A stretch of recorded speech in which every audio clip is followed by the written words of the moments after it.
اعوذ باللہ من الشیطان الرجیم بسم اللہ الرحمن الرحیم رب اشرح لی صدری ویسر لی امری واحلل عقدۃ من لسانی یفقہوا قولی وجعلنی وزیرا من اہلی ربی زدنی علما۔ السلام علیکم ورحمۃ اللہ وبرکاتہ۔ اللہ تعالیٰ قرآن میں سورہ آل عمران میں فرماتا ہے، اگر تم اللہ سے محبت کرتے ہو تو میری یعنی اللہ کے رسول کی پیروی کرو، اللہ تم سے محبت کرے گا۔ ہم سب اللہ کی محبت حاصل کرنا چاہتے ہیں۔ اگر رسول پاک صلی اللہ علیہ وآلہ وسلم کی پیروی ہی وہ فارمولہ ہے تو کیسے اور کیوں اللہ کی محبت سے محروم رہیں؟ رسول صلی اللہ علیہ وآلہ وسلم کی حیات طیبہ بہت واضح اور صاف الفاظ میں ہمارے پاس سیرت کی کتابوں میں موجود ہے۔ سیرت طیبہ میں رسول پاک صلی اللہ علیہ وآلہ وسلم کے بہت قریب جو انسان رہے وہ ہمارے پیارے صحابہ رسول ہیں۔ صحابہ رضی اللہ عنہ اجمعین کے حالات سے ہمیں بہت کچھ سیکھنے کو ملتا ہے۔ ہمارے جیسے عام انسان جب ایمان کی دولت سے مالا مال ہوئے اور نبی صلی اللہ علیہ وآلہ وسلم کی توجہ اور صحبت سے فیضیاب ہوئے تو وہ عظیم مجاہد، مجدد اور مومن بن گئے، جن کے بارے میں روم اور ایران کے مورخین نے لکھا کہ محمد کے وفادار اور جانثار ساتھیوں پر مبنی لشکر کو کبھی شکست ہو ہی نہیں سکتی۔ اسلام ایک ناقابل تسخیر قلعہ ہے اور یہ اصحاب اس کی مضبوط فصیلیں اور دیواریں ہیں۔ یہ وہ انسان ہیں جن کی معصومیت میں کی گئی غلطیوں کی معافی کے لیے آسمان سے قرآن کی آیات نازل ہوئیں۔ جب انہوں نے اپنے آپ کو توبہ کے لیے گھروں میں قید کیا تو جبریل امین ان کی آزادی اور معافی کی بشارتیں لے کر اترے۔ جب ان بیویوں نے اپنے خانگی مسائل کی شکایت کی تو اللہ نے پوری سورت ان کی سفارش میں نازل فرمائی۔ جب ان کو نبی کی محفل میں نبی کی توجہ نہ ملی تو اللہ نے اپنے حبیب کی سرزش فرمائی۔ یہ کوئی معمولی انسان ہرگز نہیں تھے۔ ان کے حالات اور واقعات ہماری زندگی کے لیے مشعل راہ ہیں۔ ان کی قربانیوں سے ہمیں اپنے دین کی صحیح حیثیت معلوم ہوتی ہے۔ اسی لیے اس رمضان میں ہم نے ایک کتاب کا انتخاب کیا ہے۔ کتاب کا نام ہے حیات صحابہ کے درخشاں پہلو۔ حیات صحابہ کے درخشاں پہلو 536 صفحوں پر مشتمل ایک کتاب ہے جس کی تالیف عبد الرحمن رافت الباشا صاحب نے کی اور اس کا اردو ترجمہ محمود احمد غضنفر صاحب نے کیا۔ حیات صحابہ کے درخشاں پہلو سورہ من حیات صحابہ کا اردو ترجمہ ہے۔ اس کتاب کے آخر میں محمود احمد غضنفر صاحب بہت ہی خوبصورت دعا کے ساتھ فرماتے ہیں، الہی ہمیں تیرے پیارے نبی حضرت محمد صلی اللہ علیہ وآلہ وسلم کے تمام صحابہ کرام سے گہری محبت اور عقیدت ہے۔ الہی ہمیں روز قیامت صحابہ کرام رضی اللہ عنہ میں سے کسی ایک کا ہی ساتھ نصیب فرما دینا۔ الہی یہ بات تیرے علم میں ہے کہ ہم صحابہ کرام رضی اللہ عنہ سے خالص تیری رضا کی خاطر محبت کرتے ہیں۔ میں امید کرتی ہوں کہ ہم سب ان واقعات سے بھرپور فائدہ اٹھائیں گے انشاءاللہ تعالی۔ میری دعا ہے کہ یہ آپ کے لیے حیات بخش ثابت ہو اور اس سے آپ کی شخصیت میں نکھار پیدا ہو، آمین ثم آمین۔ حضرت سعید بن عامر رضی اللہ عنہ۔ حضرت سعید بن عامر رضی اللہ عنہ نے دنیا کے بدلے آخرت کا سودا کیا۔ اللہ تعالیٰ اور رسول مقبول علیہ السلام کو ہر چیز پر مقدم جانا۔ حضرت سعید بن عامر رضی اللہ عنہ ان ہزاروں میں ایک جوان تھے جو سرداران قریش کی دعوت پر مکہ معظمہ کی بالائی جانب مقام تنعیم کی طرف محض اس لیے چل کھڑے ہوئے تاکہ رسول اللہ صلی اللہ علیہ وآلہ وسلم کے ایک صحابی حضرت خبیب بن عدی رضی اللہ عنہ کی شہادت کا منظر اپنی آنکھوں سے دیکھ سکیں، جنہیں قریش نے دھوکے سے پکڑ لیا تھا۔ اس نے اس منظر کا مشاہدہ کیا کہ عورتیں، بچے اور جوان سب اسے موت کی وادی کی طرف بے دریغ دھکیل رہے ہیں۔ ان کا مقصد یہ تھا کہ وہ اس صحابی رسول علیہ السلام کو شہید کر کے آپ صلی اللہ علیہ وآلہ وسلم سے انتقام لیں۔ جب یہ ہجوم اپنے اس قیدی کو لے کر اس مقام پر پہنچا جو پہلے سے اس کی شہادت کے لیے متعین تھا، حضرت سعید بن عامر نے حضرت خبیب رضی اللہ عنہ کی طرف نظر دوڑائی۔ سرداران قریش اسے کشاں کشاں تختہ دار کی طرف لے جا رہے تھے۔ اس نے عورتوں اور بچوں کی چیخو پکار اور شور میں ایک پروقار اور پرسکون آواز سنی۔ حضرت خبیب رضی اللہ عنہ فرما رہے تھے، اگر تمہارے لیے ممکن ہو تو مجھے مرنے سے پہلے 2 رکعت نماز پڑھنے کی مہلت دو۔ پھر سعید بن عامر رضی اللہ عنہ نے دیکھا کہ حضرت خبیب رضی اللہ عنہ کعبہ رخ کھڑے ہو کر 2 رکعت نماز پڑھ رہے ہیں۔ یہ 2 رکعتیں کیسی تھیں؟ اتنی حسین، اتنی مکمل کہ کیا کہنے۔ اس کے بعد اس نے دیکھا کہ قوم کے سرداروں کی طرف منہ کر کے حضرت خبیب رضی اللہ عنہ یہ کہہ رہے ہیں، بخدا اگر مجھے اس بدگمانی کا اندیشہ نہ ہوتا کہ تم کہیں یہ نہ سمجھ بیٹھو کہ میں نے نماز کو موت کے ڈر سے طوالت دی ہے تو میں نماز میں اور زیادہ وقت صرف کرتا۔ پھر اس نے قریش کو اپنی آنکھوں سے دیکھا کہ وہ حضرت خبیب رضی اللہ عنہ کا زندہ حالت میں مسئلہ کر رہے ہیں، یعنی یہ لوگ ان کے جسم کا ایک ایک عضو یک کے بعد دیگرے کاٹ رہے ہیں اور کہہ رہے ہیں، کیا تمہیں یہ پسند نہیں کہ تمہاری جگہ حضرت محمد صلی اللہ علیہ وآلہ وسلم ہو اور تم اس تکلیف سے بچ جاؤ؟ ان کا اس حالت میں کہ خون کے دھارے جسم سے پھوٹ رہے ہیں جواب یہ تھا، خدا کی قسم مجھے یہ قطعاً پسند نہیں کہ میں اپنے اہل و عیال میں امن و چین سے رہوں اور حضرت محمد صلی اللہ علیہ وآلہ وسلم کو ایک کانٹا بھی چبھے۔ پھر جناب سعید بن عامر رضی اللہ عنہ نے دیکھا کہ لوگ فضا میں ہاتھ ہلا ہلا کر اور با آواز بلند کہہ رہے ہیں، اسے مار ڈالو، اسے مار ڈالو۔ اس کے بعد انہوں نے حضرت خبیب رضی اللہ عنہ کو دیکھا کہ وہ تختہ دار پر اپنی نظریں آسمان کی طرف اٹھائے ہوئے اللہ تعالیٰ سے یہ التجا کر رہے ہیں، الہی ان سب ظالموں کو شمار کر لے اور انہیں تباہی کا مزہ چکھا اور ان میں سے کسی کو معاف نہ کر۔ یہ کہہ کر انہوں نے زندگی کی آخری سانس لی۔ یہ وہ لمحہ تھا جب ان کا جسم تلوار اور نیزوں کی ضربات سے چور تھا اور اتنے زخم کھا چکا تھا کہ جن کا شمار نہیں کیا جا سکتا تھا۔ حضرت خبیب رضی اللہ عنہ نے جام شہادت نوش کر کے جناب سعید کو وہ کچھ سکھا دیا جس کا انہیں پہلے قطعی علم نہ تھا۔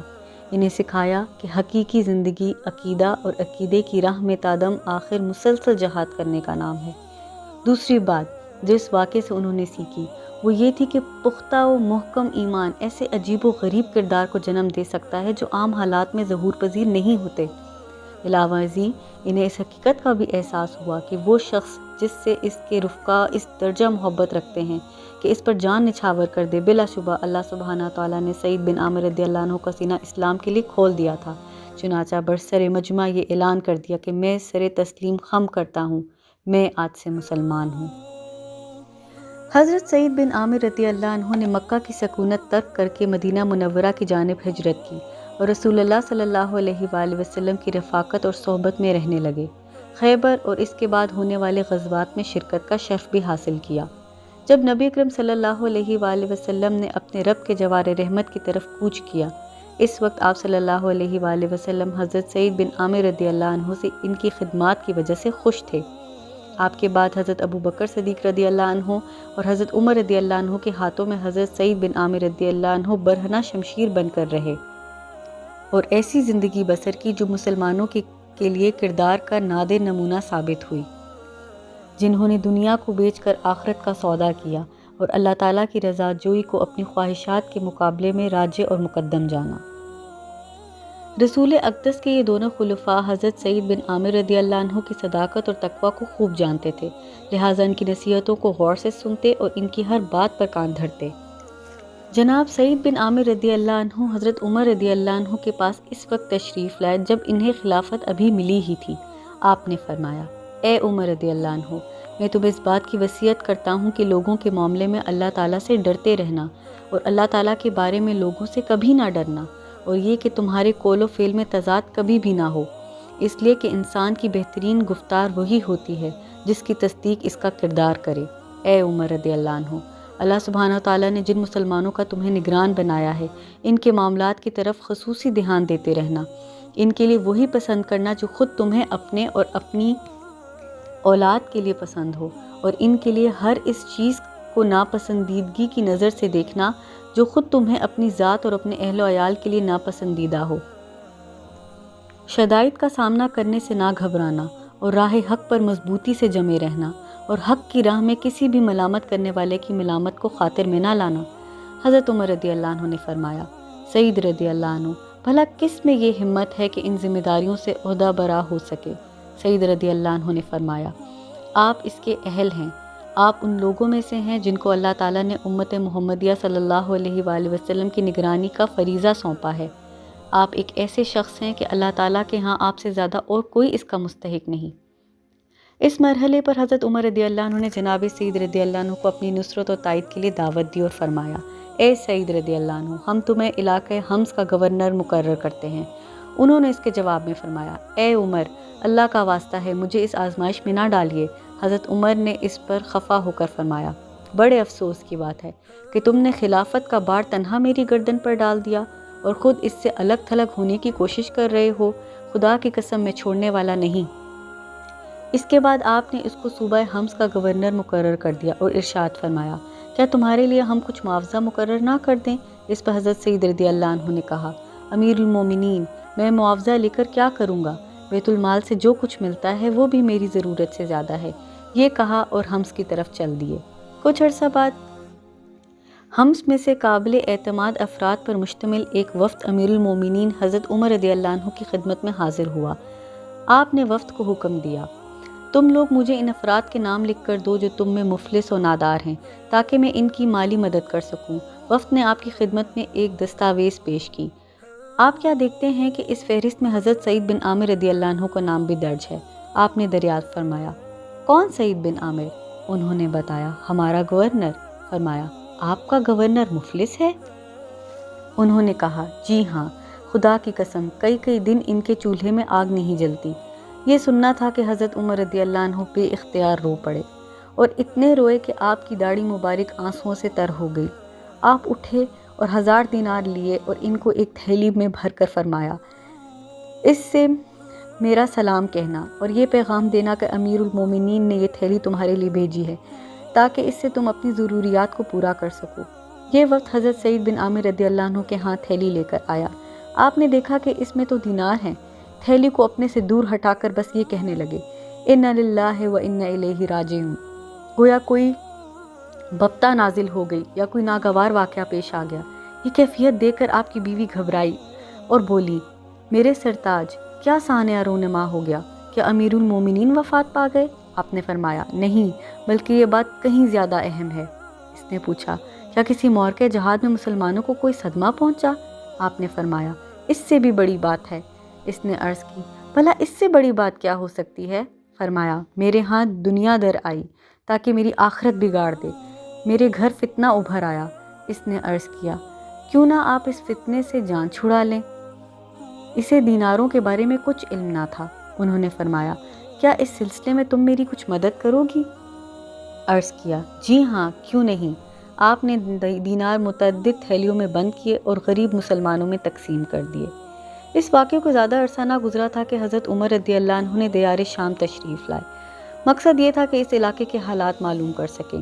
ان دنوں حمص کا نام کوئفہ پڑ گیا تھا، جو لفظ کوفہ کی تصغیر ہے۔ یہ اس نام سے اس لیے مشہور ہوا کہ یہاں کے لوگ اعمال حکومت کے خلاف شکوہ شکایت کرنے میں اہل کوفہ سے بہت حد تک مشابہت رکھتے تھے۔ جب حضرت عمر رضی اللہ عنہ کی تشریف آوری حمص میں ہوئی تو یہاں کے لوگ آپ کو سلام عرض کرنے کی خاطر حاضر ہوئے۔ آپ نے دریافت فرمایا، تم نے اپنے امیر کو کیسا پایا؟ انہوں نے اس کی شکایت میں زبان کھولی اور ان کے طرز عمل کے بارے میں 4 باتیں کہیں جو ایک دوسرے سے بڑھ چڑھ کر تھیں۔ حضرت عمر رضی اللہ عنہ فرماتے ہیں کہ میں نے گورنر اور شکایت کرنے والوں کو ایک ساتھ طلب کیا اور اللہ تعالیٰ سے دعا کی کہ حضرت سعید کے بارے میں وہ گمان جھوٹے ہو جائیں۔ مجھے اس پر بہت اعتماد تھا۔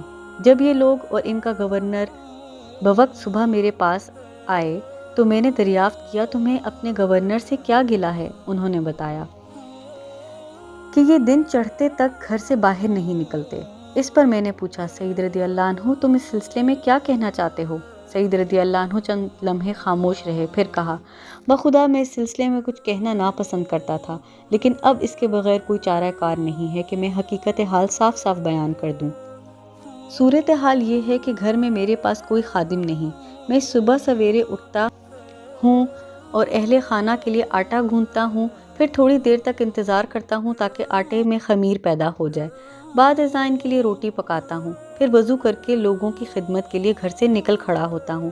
حضرت عمر رضی اللہ عنہ فرماتے ہیں کہ میں نے ان سے پوچھا کہ تمہیں ان کے خلاف اور کیا شکایت ہے؟ انہوں نے کہا کہ یہ رات کے وقت کسی کی نہیں سنتے۔ میں نے کہا، سعید، اس اعتراض کا تمہارے پاس کیا جواب ہے؟ فرمایا، بخدا میں اس امر کا اظہار بھی ناپسند کرتا ہوں۔ مختصراً یہ عرض ہے کہ میں نے دن ان کے لیے وقف کر رکھا ہے اور رات اللہ عز و جل کی عبادت کے لیے۔ میں نے پوچھا آپ کو ان کے خلاف اور کیا شکایت ہے؟ وہ بولے مہینے میں ایک دن غفلت سے کام لیتے ہیں۔ میں نے دریافت کیا سعید رضی اللہ عنہ یہ کیوں؟ سعید رضی اللہ عنہ نے کہا امیر المومنین، میرے پاس نہ تو کوئی خادم ہے، نہ ان کپڑوں کے سوا میرے پاس کپڑوں کا کوئی جوڑا ہے۔ اس وقت جو کپڑے میں نے پہن رکھے ہیں مہینے میں ایک مرتبہ دھوتا ہوں، پھر منتظر رہتا ہوں کہ یہ خشک ہو جائیں۔ جب یہ خشک ہو جاتے ہیں تو میں انہیں پہن کر دن کے آخری حصے میں ان کا سامنا کرتا ہوں۔ پھر میں نے دریافت کیا کوئی اور شکایت؟ انہوں نے کہا مجلس میں بیٹھے بیٹھے کبھی کبھی ان پر غشی طاری ہو جاتی ہے اور یوں معلوم ہوتا ہے کہ اہل مجلس سے ان کا کوئی تعلق ہی نہیں۔ میں نے پوچھا سعید یہ کیا بات ہے؟ سعید رضی اللہ عنہ نے کہا میں نے حضرت خبیب بن عدی رضی اللہ عنہ کی شہادت کا منظر خود دیکھا ہے۔ میں اس وقت مشرک تھا۔ میں نے دیکھا کہ قریش اس کی بوٹیاں کاٹ رہے ہیں اور کہہ رہے ہیں کیا تجھے یہ بات پسند ہے کہ تمہاری جگہ حضرت محمد صلی اللہ علیہ وآلہ وسلم ہو؟ حضرت خبیب رضی اللہ عنہ جواب میں کہتے ہیں اللہ کی قسم میں یہ ہرگز پسند نہیں کرتا کہ میں تو اپنے اہل و عیال میں اطمینان سے رہوں اور حضرت محمد صلی اللہ علیہ وآلہ وسلم کے جسم میں ایک کانٹا بھی چبھے۔ جب بھی وہ دن مجھے یاد آتا ہے سوچ میں پڑ جاتا ہوں کہ میں نے اس دن ان کی کیوں مدد نہ کی۔ ڈرتا ہوں کہ شاید اللہ تعالیٰ میرا یہ جرم معاف نہ کرے۔ اس کے بعد مجھ پر غشی طاری ہو جاتی ہے۔ یہ سنا تو حضرت عمر رضی اللہ عنہ ارشاد فرمایا اللہ کا شکر ہے کہ جس نے سعید رضی اللہ عنہ کے بارے میں میرے حسن ظن کو غلط ثابت نہیں کیا۔ اس کے بعد آپ نے 1000 دینار بھیجے تاکہ ان سے اپنی ضروریات پوری کر لیں۔ جب یہ دینار حضرت سعید بن عامر رضی اللہ عنہ کی بیوی نے دیکھے تو کہہ اٹھی کہ اللہ کا شکر ہے جس نے ہمیں آپ کی خدمات سے بے نیازی بخشی۔ ہمارے لیے ضرورت کی اشیاء خرید لیجئے اور گھر کے کام کاج کے لیے ایک خادم رکھ لیجئے۔ اس پر آپ نے بیوی سے فرمایا میں تجھے وہ چیز نہ دوں جو اس سے بھی بہتر ہو؟ بیوی نے کہا بھلا وہ کیا ہے؟ فرمایا یہ دینار ہم اسی کو لوٹا دیں جو ہمارے پاس لایا ہے، ہم ان دیناروں سے کہیں زیادہ اس کے محتاج ہیں۔